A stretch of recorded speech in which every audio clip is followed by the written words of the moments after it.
अब समाचार हेडलाइन सुनिए। सीएम की युवाओं से भेंट मुलाकात। डिप्टी सीएम के अंबिकापुर विधानसभा में सीएम ने युवाओं से किया सीधा संवाद। रायपुर की तर्ज पर अंबिकापुर में 100 करोड़ से बनेगा इंडोर स्टेडियम। एमसीबी में खोला जाएगा लॉ कॉलेज। सूरजपुर में खेल एकेडमी खुलेगी। बिना झिझक के युवाओं ने सीएम से की बात। जानिए भेंट मुलाकात में युवाओं ने क्या किए सवाल।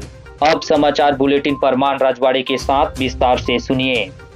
पीजी कॉलेज के हॉकी स्टेडियम में करीब 2.5 घंटे तक चले भेंट मुलाकात कार्यक्रम में सीएम ने मेरे छत्तीसगढ़ के सपनों के थीम पर संभाग भर से पहुंचे युवाओं से सीधा संवाद किया। युवाओं में कार्यक्रम को लेकर खासा उत्साह दिखा क्योंकि वे सीधे सीएम से बात कर रहे थे। सीएम ने भी युवाओं को निराश नहीं किया, उनके सुझाव और सवालों की जमकर तारीफ की। 6 जिलों से पहुंचे युवाओं ने सबसे अधिक बीएड कॉलेज खोलने के साथ ही महाविद्यालय आने जाने के लिए बस, भवन और प्रायोगिक परीक्षाओं की तैयारी के लिए निःशुल्क कोचिंग की मांग की। सीएम ने हर मांगों को पूरा करने का भरोसा दिया। मुख्यमंत्री भूपेश बघेल ने मंगलवार को अंबिकापुर में युवाओं से भेंट मुलाकात कार्यक्रम में एक के बाद एक कई बड़ी घोषणाएं की। कार्यक्रम में सीएम ने कहा कि रायपुर की तर्ज पर अंबिकापुर में इंडोर स्टेडियम बनाया जाएगा। इंडोर स्टेडियम 100 करोड़ की लागत से बनेगा। वही मूक बधिर बच्चों के लिए राज्य स्तर पर एक रेजिडेंशियल कॉलेज खोलेंगे। अब तक ऐसे बच्चों के लिए सिर्फ स्कूल की सुविधा है। कार्यक्रम में सीएम ने सरगुजा संभाग के सभी जिला में बीएड कॉलेज खोलने की घोषणा की। डिप्टी सीएम टीएस सिंहदेव के विधानसभा क्षेत्र में यह बड़ा कार्यक्रम था, जिसमें सीएम के साथ उप मुख्यमंत्री TS Singhdeo, PC chief Deepak Baij, मंत्री अमरजीत भगत सहित संभाग के सभी सीटों के कांग्रेस विधायक शामिल हुए। स्टेडियम में सीएम के खिलाफ भाजपाइयों ने की नारेबाजी। सीएम के युवाओं से संवाद जैसे ही शुरू हुआ तभी भाजपा युवा मोर्चा के कार्यकर्ता स्टेडियम के भीतर सीएम और डिप्टी सीएम के खिलाफ नारेबाजी करने लगे और भेंट मुलाकात को सेठ मुलाकात के नारे लगाने लगे। पुलिस ने कार्यकर्ताओं को खदेड़कर थाने लाई। पुलिस ने 5 लोगों को थाने में ही शाम 6 बजे तक बैठाए रखा, जिसकी सूचना पर 30 बीजेपी कार्यकर्ता थाने गांधीनगर पहुंचे और 8 बजे तक थाने के सामने नारेबाजी करते रहे। सीएम की प्रमुख घोषणाएं जो सुर्खियों में रही। पहला है स्कूल कॉलेज जाने के लिए निःशुल्क बस सुविधाएं। दूसरा, हर ब्लॉक में यूपीएससी, आईआईटी और नीट के लिए निःशुल्क कोचिंग खोलेगी।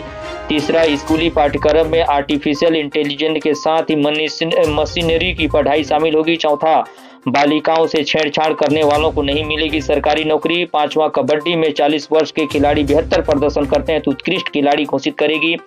6वां, राजधानी रायपुर की नालंदा परिसर की तरह अंबिकापुर में डिजिटल लाइब्रेरी की घोषणा होगी। 7वां, जिला मुख्यालय सूरजपुर में सुसु खेल अकादमी खेलने की घोषणा। 8वां, मनेन्द्रगढ़, चिरमिरी, भरतपुर जिले में लॉ कॉलेज की घोषणा। तो छोकरी भी हम दिलाएं। सीएम से संवाद के दौरान सूरजपुर के छात्र राहुल ने कहा कि 4 वर्ष से कृषि विभाग में किसी भी पदों के लिए भर्ती नहीं निकली है, इससे मेरी शादी नहीं हो रही है। सीएम बघेल ने चुटकी ली और कहा कि वाह, नौकरी भी हम दें और छोकरी भी। महेंद्रगढ़ के शिवम मिश्रा ने कहा कि यदि मेरे सपनों के छत्तीसगढ़ का सीएम मैं होता तो लड़कियों की शादी की उम्र 18 की जगह 21 वर्ष कर देता। यह सुनते तालियों से स्टेडियम गूंज उठा।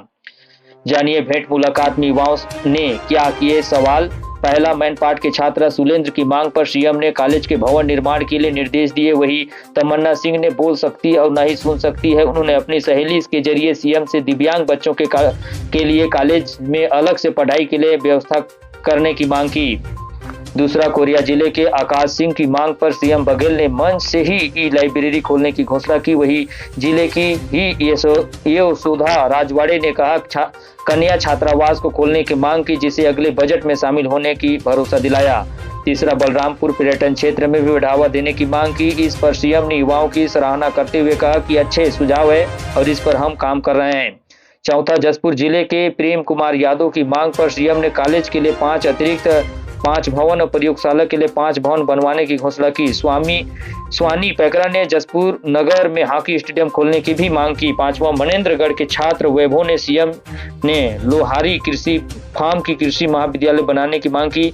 इसके साथ ही अपू अहिरवार ने प्री और पोस्ट मैट्रिक के छात्रों को छात्रवृत्ति विसंगतियों को दूर करने की बात कही। इसी के साथ समाचार बुलेटिन समाप्त हुआ। नमस्कार।